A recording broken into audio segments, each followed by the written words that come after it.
Je ne fouinais pas. Je jure que je ne le faisais pas. Il était presque 2 heures du matin, et je ne pouvais pas dormir. Pas avec Miles respirant si régulièrement à côté de moi. Pas avec le poids de quelque chose d'innommé pesant sur ma poitrine. Je me suis tournée vers la table de chevet, cherchant un verre d'eau quand son téléphone a vibré. Il a allumé l'obscurité comme une petite explosion. Je n'aurais pas regardé. Je ne voulais pas regarder. Mais mes yeux fatigués et endoloris, se sont fixés sur les mots à l'écran comme s'ils m'étaient destinés.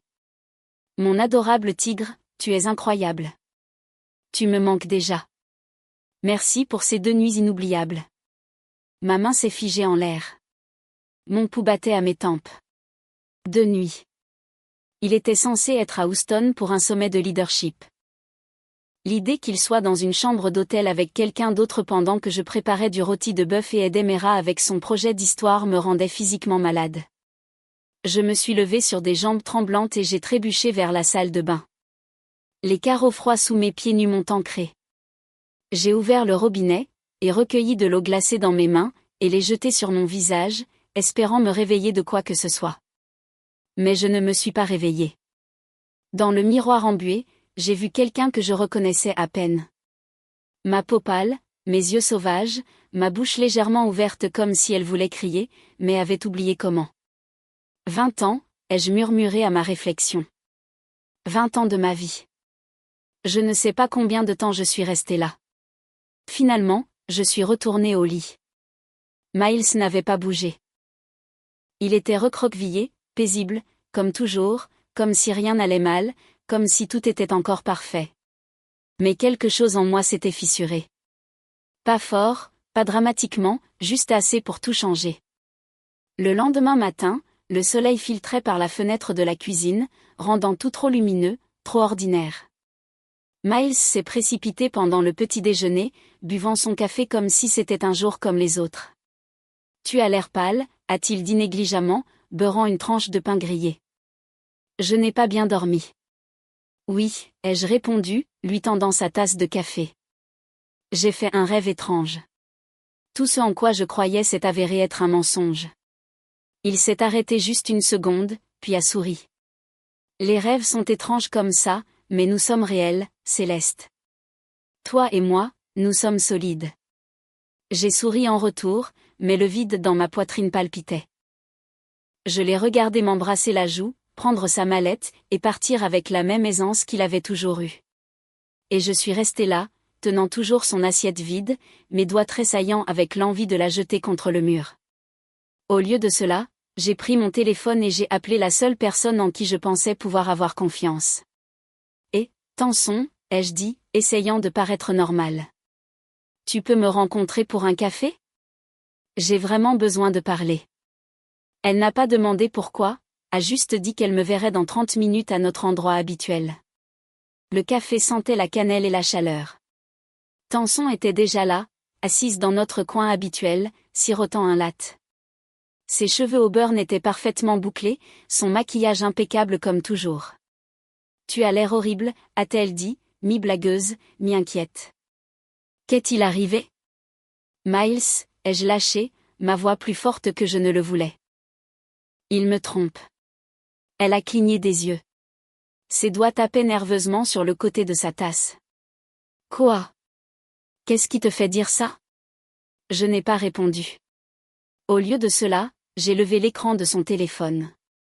Le message, celui qui était encore gravé dans mon cerveau, ses yeux se sont fixés dessus.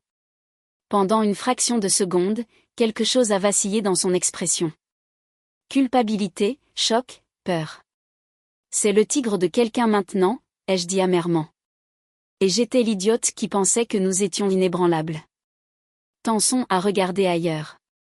Peut-être que ce n'est pas ce que ça semble. Ne fais pas ça, l'ai-je interrompu. Ne le défends pas.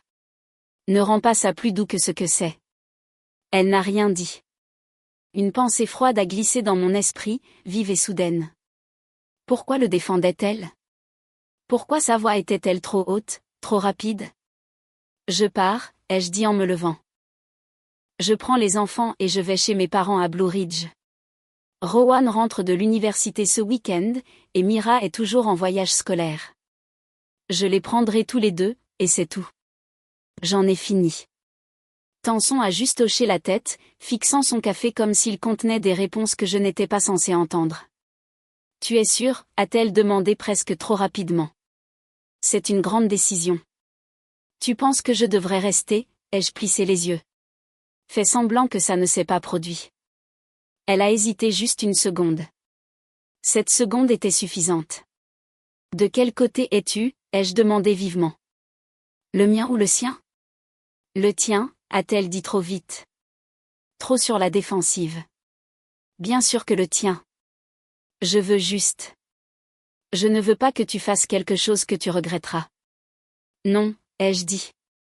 Je regrette d'être restée si longtemps. Et avec ça, je l'ai laissée là assise, tenant sa tasse comme si c'était la seule chose qui la maintenait à flot. Elle ne m'a pas suivie. Elle ne l'a jamais fait. J'ai presque oublié le sac à dos de Mira. J'avais tout emballé. Vêtements, articles de toilette, son pyjama préféré avec les petites étoiles dessus, mais l'école avait renvoyé un paquet de lectures qui devait être rendu lundi. Ces livres étaient encore dans le placard de devant. J'ai maudit sous ma respiration en me garant devant la maison, le cœur battant plus fort qu'il ne le devrait. Le soleil s'était couché, les ombres s'étiraient sur la pelouse comme des bras. L'allée était vide. Miles n'était pas censé être rentré si tôt. Je me suis dit que j'avais 15 minutes, peut-être 20. Juste attraper le sac à dos et partir. Je me suis déplacée rapidement dans la maison. L'air semblait différent, comme s'il ne m'appartenait plus. Alors que je tendais la main vers la porte du placard, je me suis figée. Le bruit d'une clé tournant dans la serrure avant a tranché le silence. Mon sang s'est glacé. Il n'était pas censé être là. Pas encore. J'ai paniqué. La porte arrière. Je pourrais sortir par la cuisine et descendre dans le jardin latéral. Je ne voulais pas de confrontation. Pas ce soir. Mais alors je l'ai entendu. Une voix. Une voix de femme. Ne sois pas si nerveuse, a dit Miles avec un rire. Elle n'en a aucune idée. Et puis la réponse. Je ne sais pas. Elle semblait différente ce matin, comme si elle savait quelque chose. J'ai arrêté de respirer. Cette voix douce et aiguë qui chuchotait autrefois des secrets dans les chambres d'étudiants et me réconfortait pendant les séjours à l'hôpital. Je la reconnaîtrais n'importe où. Tanson. Je me suis reculée contre le mur de la cuisine et j'ai senti le monde basculer sur le côté. Ma gorge s'est serrée si fort que je ne pouvais même pas halter. Ma meilleure amie, ma demoiselle d'honneur, la marraine de ma fille. Je suis restée là, paralysée, une main agrippant le bord du comptoir alors que des pas se faisaient entendre dans le foyer. Je les ai entendus rire, j'ai entendu Miles dire quelque chose sur le fait d'être enfin seul. J'ai entendu Tanson soupirer comme si c'était un soulagement. Il se dirigeait vers notre chambre. Chaque craquement de l'escalier me frappait comme une gifle. J'aimais ce bruit. Miles m'emportait autrefois dans ces escaliers quand nous étions jeunes et idiots et que nous pensions que l'amour pouvait nous protéger de tout. Je ne sais pas ce qui m'a fait bouger, mais soudain, je montais les escaliers après eux. Un pied devant l'autre, mes genoux tremblants, ma main le long de la rampe comme si je pouvais tomber. La porte de notre chambre était entr'ouverte. La lumière filtrait par la fente, voix dorée et chaleureuse. Rire. J'ai pris une profonde inspiration, j'ai poussé la porte et j'ai allumé la lumière. La pièce s'est éclaircie. Miles s'est figé, sa chemise à moitié déboutonnée, ses cheveux en désordre comme s'il venait de les passer dans ses mains. Tanson se tenait à côté du lit, le visage pâle, les cheveux emmêlés, les yeux écarquillés d'horreur. Ce n'est pas ce que tu crois, a dit Miles trop vite, s'éloignant d'elle comme si cela pouvait annuler quoi que ce soit. J'ai incliné la tête. Vraiment, ai-je demandé calmement parce que cela ressemble beaucoup à mon mari et ma meilleure amie sur le point de se faire du mal dans mon lit. Tanson a ouvert la bouche puis l'a refermée. Ses lèvres tremblaient. Elle ressemblait à un fantôme. Miles a commencé. Ne dis rien, ai-je dit. N'essaie même pas, il avait l'air blessé, comme si je venais de le poignarder. L'ironie m'a presque fait rire. Tu sais, ai-je ajouté, ma voix comme de la glace. Vous auriez pu choisir n'importe quel lit de la ville, mais non. Vous nous montrez, vous y êtes vraiment allé pour le symbolisme, hein? À l'intérieur, je me décomposais. Tout mon corps semblait vibrer, mais à l'extérieur, j'étais toujours calme, comme si je regardais la vie de quelqu'un d'autre s'effondrer. Tenson a essayé de parler à nouveau. Céleste. Ne le fais pas, ai-je dit vivement, me tournant vers elle. Tu n'as pas le droit de dire mon nom. Pas maintenant. Elle a tressailli. Tu te souviens combien de fois tu m'as dit que j'avais de la chance? Que Miles était un mari de rêve? Que nous étions le couple parfait? Tout ça faisait partie du jeu? Ses lèvres se sont entr'ouvertes, mais aucun son n'en est sorti. Ne réponds pas, ai-je murmuré. Je sais déjà. Miles s'est approché de moi. J'ai levé la main. Ne t'approche pas, ai-je dit. Je ne veux pas entendre tes explications. Je m'en fiche parce que j'ai tes 2 petits messages sur mon téléphone maintenant. Mon adorable tigre. Ma tigresse. Comme c'est poétique. Il a pâli. J'ai emballé mes affaires. J'ai continué. Les enfants viennent avec moi. Vous 2 pouvez vous avoir l'un l'autre. Profitez de votre petite jungle. Et je suis sortie. Il m'a appelé. Je ne me suis pas arrêtée. J'ai porté ma valise dans les escaliers, passé les photos que nous avions autrefois prises à Paris, passé le porte-manteau que j'avais aidé à décorer avec des autocollants. Miles m'a suivi jusqu'à la porte, implorant, « S'il te plaît, ce n'est pas ce que tu crois. » Non, l'ai-je interrompu. C'est exactement ce que je crois. Il a attrapé mon bras. Je t'aime, Céleste. Je me suis tournée vers lui, calme comme la glace. Dommage que tu aies oublié de le dire à ta tigresse. Puis j'ai ouvert la porte et je suis sortie dans la nuit. L'autoroute flottait sous mes pneus. Je ne me souviens pas avoir pris la sortie ni avoir vérifié l'indicateur de carburant, ni même avoir respiré. Mes doigts serraient trop fort le volant. Mes jointures étaient blanches. L'air dans la voiture semblait étouffant, épais de souvenirs qui n'avaient nulle part ailleurs où aller. J'ai vu des éclairs de tout. Le jour de mon mariage, les premiers pas de Mira, la nuit où Rowan a reçu sa lettre d'admission à l'université. Tout cela comme des scènes de la vie de quelqu'un d'autre, quelqu'un qui croyait encore en la loyauté. Un témoin lumineux s'est allumé sur le tableau de bord. Carburant bas, bien sûr, j'ai murmuré une malédiction et j'ai pris la sortie suivante. La station ressemblait à quelque chose sorti d'un film de fin de soirée. Vide, trop calme, éclairé par des lumières fluorescentes dures qui rendaient tout stérile et irréel. Je suis sortie dans l'air nocturne, froid sur ma peau. J'ai à peine remarqué l'homme derrière le comptoir au début. J'étais trop occupée à tâtonner avec ma carte de crédit, trop occupée à essayer d'empêcher les larmes de couler.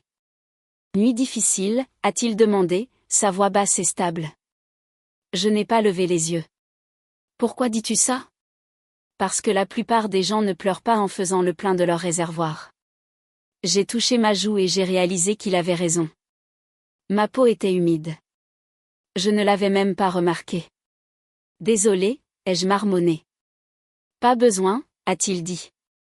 Tout le monde a une mauvaise journée. Tu veux un café offert? J'ai hésité. Une partie de moi voulait courir, être seule. Mais quelque chose dans sa voix m'a fait m'arrêter. Pas de pitié, pas de curiosité. Juste viens. Il m'a tendu une tasse en papier et a versé. Je m'appelle Jude, au fait, propriétaire, caissier, et philosophe de minuit. J'ai esquissé un fantôme de sourire. Céleste. Nous nous sommes assis à une petite table nichée dans le coin du magasin, entourée de cartes poussiéreuses et de râteliers de jerky. Le chauffage bourdonnait doucement en arrière-plan. Je ne comptais pas raconter ça, ai-je commencé, fixant la vapeur s'élevant de la tasse. Pas avant longtemps. Mais encore une fois, je ne comptais pas découvrir que mon mari trompait avec ma meilleure amie non plus. Alors, il n'a pas tressailli. N'a pas demandé de détails. A juste attendu. Je lui ai tout raconté. 20 ans de mariage. Le message sur le téléphone. Les voix dans le couloir. Les rires quand il montait mes escaliers. Je pensais que nous étions solides, ai-je dit, ma voix se brisant. Il avait l'habitude de me tenir la main dans les parkings et de me dire que je le faisais me sentir ancré. Et Tanson, elle était là pour chaque grand moment de ma vie. Ma demoiselle d'honneur, la marraine de ma fille. Je lui faisais confiance pour tout. Parfois, les personnes les plus proches de nous, a dit Jude doucement, portent les couteaux les plus tranchants. Je l'ai regardé, surprise. Tu n'as pas l'air surpris. Je ne le suis pas, a-t-il dit. J'ai perdu ma femme il y a 5 ans. Accident de voiture. Après sa mort, quelques amis proches ont disparu. Certains sont réapparus avec des vérités que je ne voulais jamais entendre. Je suis désolé, ai-je murmuré. Il a hoché la tête, ses yeux doux. C'est en partie pour ça que je garde cet endroit. Calme, prévisible. Je parle à des inconnus. Ils partent. Pas d'attache. Alors pourquoi me parler? Il a haussé les épaules. Peut-être parce que tu avais l'air de quelqu'un qui avait besoin de quelqu'un pour s'asseoir avec elle pendant que le monde s'effondrait. La tasse dans ma main était devenue froide, mais ma poitrine pour la première fois cette nuit-là ne se sentait pas gelée. Tu as des enfants? A-t-il demandé doucement. 2. Rowan est à l'université. Mira a 13 ans. Ils sont tout. Il a souri. Alors tu as déjà quelque chose pour lequel tu vaux la peine de recommencer. Je l'ai regardé alors. Pas seulement regardé, mais vraiment vu. La barbe grisonnante, les yeux fatigués qui arrivaient encore à être gentils. Il n'y avait aucune étincelle, aucune musique romantique soudaine dans ma tête. Juste quelque chose de plus calme, de plus sûr. Merci, ai-je dit, pour le café et l'humanité. Il a levé sa tasse à la survie de la trahison et au mauvais éclairage de station-service. J'ai ri. Ça sonnait étrange, comme si ça ne m'appartenait pas encore, mais je m'y suis quand même accroché. Nous avons échangé nos numéros avant que je parte, pas comme une promesse, mais comme une possibilité. Au cas où tu aurais besoin de plus de caféine et de moins de jugement, a-t-il dit avec un clin d'œil. J'ai conduit le reste du chemin jusqu'à Blue Ridge avec le chauffage allumé, et les fenêtres légèrement entr'ouvertes. Les arbres ont défilé comme des ombres. Quelque part dans les montagnes, la maison de mes parents attendait. Et pour l'instant, c'était suffisant. La maison de mes parents à Blue Ridge n'avait pas changé. Le porche craquait toujours aux mêmes endroits. L'air sentait toujours le pin et le vieux bois, mais tout en moi était méconnaissable. Maman m'a rencontré à la porte, toujours en chemise de nuit, les cheveux épinglés serrés comme toujours. Ses yeux ont balayé la valise dans ma main, la ligne tendue de ma bouche, et elle n'a pas posé de questions. Elle n'avait pas à le faire. Tu peux dormir dans l'ancienne chambre d'amis, a-t-elle dit. Je vais faire le lit. J'ai hoché la tête. Mera était déjà recroquevillée sous sa couverture d'enfance quand je suis montée. Rowan, Dieu merci, était venu de son campus des heures plus tôt.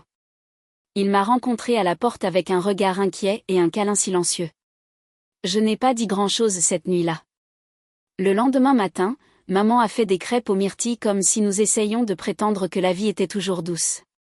Puis, pendant que Mera et Rowan étaient dehors avec papy, elle a lâché la bombe.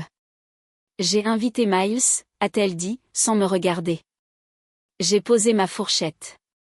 Tu as fait quoi? C'est ton mari. Vous deux devez parler. Non, maman. Nous n'avons pas à le faire. Pas maintenant. Pas ici. Elle a plié sa serviette lentement, délibérément. Céleste, tous les hommes s'égarent de temps en temps. Cela ne signifie pas que vous mettez le feu à toute la maison. Je l'ai regardé. Tu penses que c'est une seule erreur? Il couche avec ma meilleure amie. Son expression n'a pas changé. C'est toujours ton mariage. Et qu'est-ce que ça est censé signifier? Que je reste et que j'avale la trahison.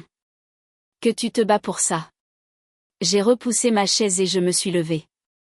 Je me bats pour ce mariage depuis 20 ans. Je ne ferai pas un autre round. Elle n'a pas discuté, a juste soupiré comme si je l'avais déçue d'une manière calme et permanente. Plus tard dans l'après-midi, je me suis assise avec Mera dans le jardin pendant qu'elle dessinait des tulipes et faisait semblant de ne pas écouter. « Papa revient encore ?» a-t-elle demandé, la voix petite. « Non, ma chérie. Pas de la manière dont tu es habituée. » Elle a hoché la tête une fois et a continué à dessiner. « Cette nuit-là, j'ai rempli les papiers du divorce. La date du procès est arrivée plus tôt que prévu. Savannah était grise et froide quand je suis arrivée au palais de justice. Je portais un tailleur bleu marine que je n'avais pas touché depuis des années. Les talons me pinçaient. Mon cœur faisait pire. Miles était déjà là. Il avait l'air fatigué, vidé. Aucune trace de son polish habituel. Nous nous sommes assis l'un en face de l'autre sans parler pendant que les avocats examinaient la logistique comme si nous divisions des fournitures de bureau, pas une vie. Puis est venu le moment, la division des biens. Le juge a dit, passons en revue les termes proposés. J'aimerais faire une déclaration, a interrompu Miles. Mon avocat m'a regardé, surprise. Miles s'est levé, les mains le long du corps. Je renonce à mon droit à toute propriété commune, a-t-il dit. Tout va à Céleste et aux enfants. La maison, la voiture, les comptes. Tout. Halètement, murmure. Même le juge a semblé stupéfait. Vous comprenez ce que vous dites, monsieur Harrington, a-t-elle demandé. Oui. Je l'ai regardé, pas avec gratitude. Avec confusion. Qu'est-ce que c'était? De la culpabilité? Un jeu de pouvoir? Un adieu? Puis je l'ai vue, Tenson. Elle s'était faufilée par l'arrière de la salle d'audience, assise seule, son manteau serré autour d'elle. Elle ressemblait à un fantôme, maigre, pâle, les yeux évidés par quelque chose de plus profond que des nuits blanches. Je me suis retournée vers Miles. Son expression n'avait pas changé, mais quelque chose dans sa posture si. Il ne l'a pas regardée. Pas une seule fois. Quelque chose avait changé entre eux. Le coup de grâce ou juste la vérité qui s'installe. Quand tout fut terminé, je suis passée devant lui sans parler. Je ne lui devais plus rien. Ni mots, ni larmes. Dehors, le froid mordait ma peau. Le genre qui vous réveille. Le genre qui dit, c'est fini. Bouge. Je n'ai pas pleuré. Je n'ai pas regardé en arrière. Je me suis juste contentée de marcher. La maison sentait la peinture neuve et les vieux souvenirs. La plupart des cartons étaient encore scellés. Les murs étaient nus, sauf pour les premières fois depuis des mois, j'ai senti que l'air m'appartenait. Rowan a porté une boîte étiquetée « Cuisine » et l'a laissée tomber avec un grognement. Où veux-tu que je la mette? N'importe où sauf dans les escaliers, ai-je dit avec un sourire fatigué. Mera a sauté derrière lui, tenant une peinture. Regarde, maman, pour le salon. C'est abstrait. C'était un tourbillon de couleurs vives et audacieuses, le rouge et l'or se mélangeant à un bleu profond. Chaotique, mais plein d'espoir. J'ai hoché la tête. Parfait. Ce soir-là, après que les enfants se soient couchés, j'ai commencé à déballer une des dernières boîtes de l'ancienne maison. Photos, cartes, bibelots de collège, une boîte que je n'avais pas ouverte depuis des années. Tout en bas, sous des reçus jaunis et des cahiers à moitié utilisés, se trouvait un paquet de lettres attachées avec un ruban décoloré en gris. L'écriture était celle de Tenson. Mes mains se sont refroidies. Chaque lettre était adressée à Miles, postée un an avant notre rencontre. J'ai ouvert la première. Tu me manques. Pourquoi ne me réponds-tu pas? J'attends le courrier tous les jours, en espérant voir ton nom. Mon estomac s'est tordu. Ce n'étaient pas des notes amicales. C'étaient des lettres d'amour, douloureuses et jeunes et folles. J'en ai ouvert une autre. Tu as promis que tu m'attendrais. Je ne comprends pas ce qui a changé. S'il te plaît, si tu es passé à autre chose, dis-le simplement. Une autre. Je suppose que j'ai ma réponse maintenant. Tu es parti, mais je ne t'oublierai pas, la dernière enveloppe contenait une photo. Tenson et Miles, à peine plus âgés qu'adolescents, appuyés contre une clôture. Souriant d'amour. Je me suis assise sur le sol. Ma respiration est devenue courte et rapide. Ils se connaissaient bien avant que je n'entre dans l'histoire, et personne n'avait jamais dit un mot. Je n'ai pas pu dormir cette nuit-là. Le lendemain matin, j'ai conduit jusqu'à la seule personne qui pourrait combler les blancs, la mère de Miles. Elle m'a rencontré sur le porche avec la même expression réservée qu'elle avait toujours portée. Céleste, a-t-elle dit, surprise. Entre. Sa maison sentait le polish au citron et les souvenirs. Rien n'avait changé. Ni les tasses à thé, ni le papier peint floral. Tu savais pour eux, ai-je demandé directement, en zappant les mondes. Elle a cligné des yeux. À propos de qui? Tanson et Miles. D'avant l'université. Sa bouche s'est serrée. C'était il y a longtemps. Mais c'est arrivé. Elle a soupiré. Ils étaient voisins. Proches. Il lui a écrit des lettres pendant des mois après notre départ. Je n'ai jamais reçu une seule réponse. Ce n'est pas vrai. J'ai trouvé ses lettres. Elle en a envoyé des dizaines. Il n'a jamais répondu parce qu'il n'a jamais reçu les siennes non plus. Elle a froncé les sourcils. Il écrivait chaque semaine. Nous vérifions même la boîte aux lettres ensemble. Quelque chose a fait tilt. Est-ce que quelqu'un d'autre vivait avec toi à l'époque? Ai-je demandé. Ma mère, a-t-elle dit lentement. Pourquoi? J'ai sorti la dernière lettre, celle qui expliquait tout. Elle n'était pas de Tanson. C'était de sa grand-mère. À la mère de Tanson. J'ai intercepté toutes ses lettres. Elle n'a pas besoin de distraction. Laisse-la penser qu'il est passé à autre chose. Elle mérite quelqu'un de mieux. J'ai regardé la mère de Miles la lire, ses mains tremblaient. Oh mon Dieu, a-t-elle murmuré. Ils n'ont jamais su. Non, ai-je dit. Ils ne savaient pas, quand je suis rentrée chez moi, je me suis assise dans le jardin, téléphone à la main, fixant le nom que je n'aurais jamais pensé appeler à nouveau. Miles a répondu à la deuxième sonnerie. Céleste. J'ai trouvé les lettres, ai-je dit. Et la vérité. Silence. Je pense que Tanson et toi avez passé 20 ans à croire que vous aviez été abandonnés. Mais la vérité est que quelqu'un s'est assuré que vous n'ayez jamais une chance. Il a expiré, donc c'était réel. Oui. Il n'a pas demandé ce que je voulais. Il ne s'est pas excusé. Il a juste dit, merci de me l'avoir dit. Et puis il a raccroché. Je suis restée assise à fixer les arbres, le ciel, le passé. Étais-je le plan de secours, le remplacement? Peut-être au début, mais quelque part en cours de route, nous sommes devenus autre chose. Quelque chose qui, pendant un temps, semblait réel. Pourtant, le réel ne dure pas toujours. Elle s'est présentée à ma porte sans maquillage, sans boucle d'oreille, et sans masque. Tanson avait l'air plus vieille que je ne me souvenais, pas de la façon dont le temps marque un visage, mais de la façon dont le regret le fait. Elle se tenait sur mon porche comme une étrangère effrayée de frapper. J'ai ouvert la porte avant qu'elle ne trouve le courage. Je dois parler, a-t-elle dit. Je n'ai pas, s'il te plaît, Céleste. Quelque chose dans sa voix m'a arrêté.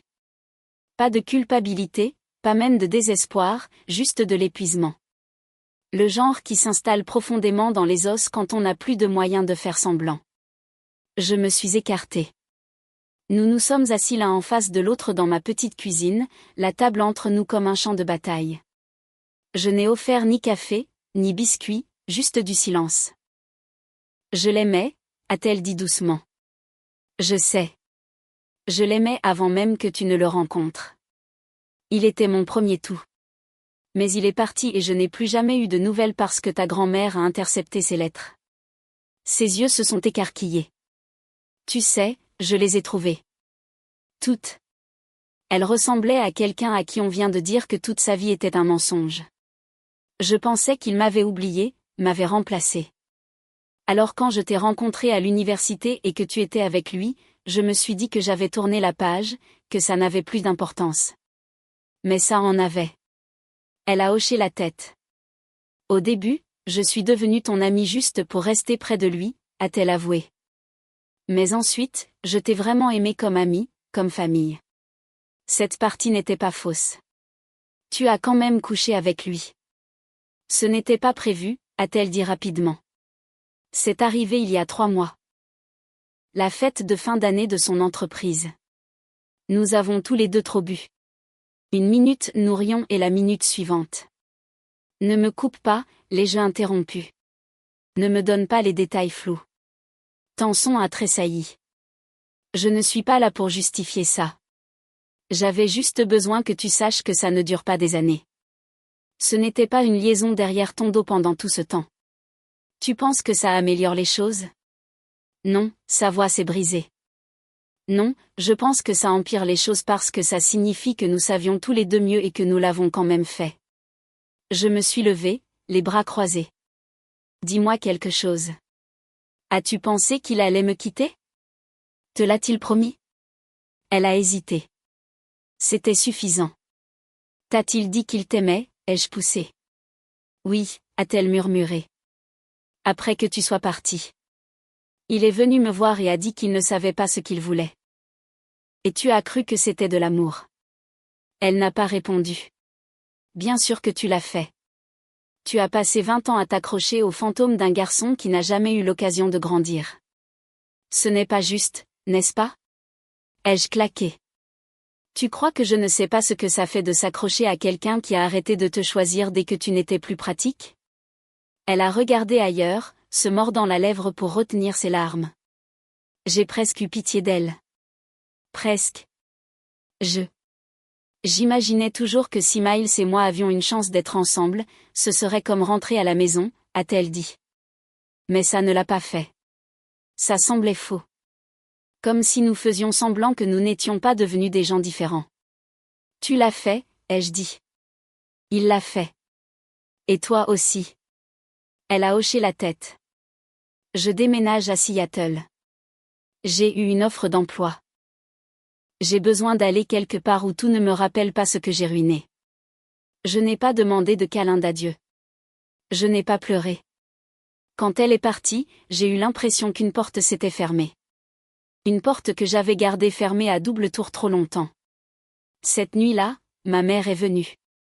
Elle se tenait dans ma cuisine, m'étudiant comme si j'étais un puzzle qu'elle n'avait jamais résolu. Tu vas vraiment y aller, a-t-elle dit. Je l'ai déjà fait. Elle a expiré. J'ai toujours dit qu'il fallait garder la famille unie. Que le pardon était la clé. Je sais, mais j'avais tort, a-t-elle dit, la voix basse. Je pensais que rester me rendait forte. Mais je vois maintenant que ça me faisait juste disparaître. Je veux que tu saches, a-t-elle continué, que quoi qu'il arrive ensuite, je suis fière de toi. Tu n'as laissé personne d'autre décider de ta valeur. Je n'avais pas de mots. J'ai juste hoché la tête. Après son départ, j'ai envoyé un SMS à Jude. Dîner ce week-end? Juste toi et moi. Pas de fantôme. Sa réponse est arrivée rapidement.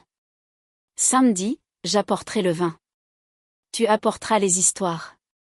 Et pour la première fois depuis ce qui a semblé être une éternité, j'attendais quelque chose avec impatience.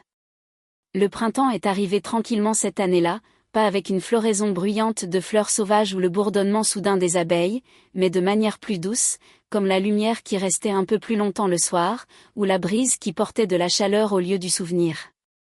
J'étais dans mon nouveau logement à Greenville depuis 6 mois. La maison de ville n'était pas grande, mais elle était à moi. Les planchers craquaient à des endroits bizarres. La peinture sentait encore légèrement le neuf. Et il y avait des matins où je me réveillais et j'oubliais pendant une seconde béate que ma vie s'était effondrée pour faire place à celle-ci. Ce samedi-là, Jude est arrivé avec une bouteille de rouge et un sac de course. Il n'a pas demandé s'il pouvait cuisiner. Il s'est juste installé dans ma cuisine comme s'il y appartenait, comme si ce n'était pas quelque chose qui nécessitait une permission. Est-ce de l'ail ou un petit météore, a-t-il demandé, tenant un bulbe avec un faux soupçon. J'ai ri. Les deux. Ça dépend de la quantité que tu utilises. Le dîner était simple. Pâtes, pain, une bouteille de vin partagée, et une conversation qui allait et venait entre les anciennes cicatrices et les nouveaux commencements. Ensuite, nous nous sommes assis sur le petit porche arrière, regardant le ciel se transformer en étoiles. Tu penses déjà à ce que tu dirais, a-t-il demandé. Si tu pouvais remonter le temps et parler à toi-même il y a un an. J'ai réfléchi un instant. Je lui dirais que la maison serait plus vide, mais que son cœur ne le serait pas. Et que c'est normal de pleurer quelque chose, même si c'est toi qui t'en es éloigné. Il a hoché la tête. Je me dis que le deuil n'est pas une impasse. C'est juste un virage sur la route. Nous ne nous sommes pas embrassés ce soir-là. Nous n'avons pas eu besoin de le faire. Il y avait quelque chose de sacré dans le fait de ne pas se précipiter. Dans la construction de quelque chose lentement, pierre par pierre. L'amour, j'apprenais, ne venait pas toujours emballé dans des feux d'artifice. Parfois, il venait sous la forme de quelqu'un qui savait rester assis en silence avec toi sans le remplir. Quelques semaines plus tard, Mera a peint une fresque sur le mur de sa chambre. Des bleus, des ors et des blancs doux. Elle l'a appelé « le nouveau départ de maman ». Je ne l'ai pas arrêté. Je l'ai laissé marquer ce nouveau chapitre aussi. Rowan est rentrée pour l'été et m'a surprise en ramenant quelqu'un, une fille nommée Kat. Elle était calme et gentille et le regardait avec ce regard qui ne prenait rien pour acquis. Je l'ai immédiatement aimée. Même mes parents étaient différents maintenant. Ma mère, qui jurait autrefois que son rôle était de maintenir la famille unie en endurant silencieusement, s'est jointe à un groupe de bénévoles qui se rendaient dans des refuges locaux. Mon père la conduisait 2 fois par semaine et a commencé à écrire de la poésie. C'était de la mauvaise poésie, mais c'était nouveau. Puis un jour, sans crier gare, Miles a appelé. « Je n'appelle pas pour arranger quoi que ce soit », a-t-il dit rapidement. « Je voulais juste que tu saches que je suis désolé pour tout ça. Pas seulement pour ce que j'ai fait, mais pour combien de temps je t'ai laissé seule dans ce mariage. Je n'ai pas dit grand-chose, mais j'ai écouté. Et quand j'ai raccroché, je n'ai ressenti aucune colère, juste une légère douleur, comme si je touchais une cicatrice qui avait finalement arrêté de saigner. Plus tard cette semaine-là, je me suis retrouvée de retour dans la même station-service où j'avais rencontré Jude pour la première fois. Le ciel était couvert, les pompes étaient toujours capricieuses, et la petite table de café à l'intérieur était maintenant entourée de plantes en pot et de tasses de voyage à vendre. Il a levé les yeux de derrière le comptoir, ses yeux s'illuminant. « Encore vous » a-t-il dit. « Vous n'avez jamais fini de me raconter le reste de votre histoire. » J'ai souri. « C'est parce que je suis toujours en train de l'écrire. » Nous nous sommes assis côte à côte cette fois. Pas de passé à fuir, pas d'avenir à chasser, juste 2 personnes exactement là où elles étaient censées être. Et pour la première fois, je ne retenais pas mon souffle en attendant le prochain coup. Je n'attendais pas d'être remplacée ou trahie ou laissée derrière. J'étais juste là, vivante, forgée par le feu, et enfin.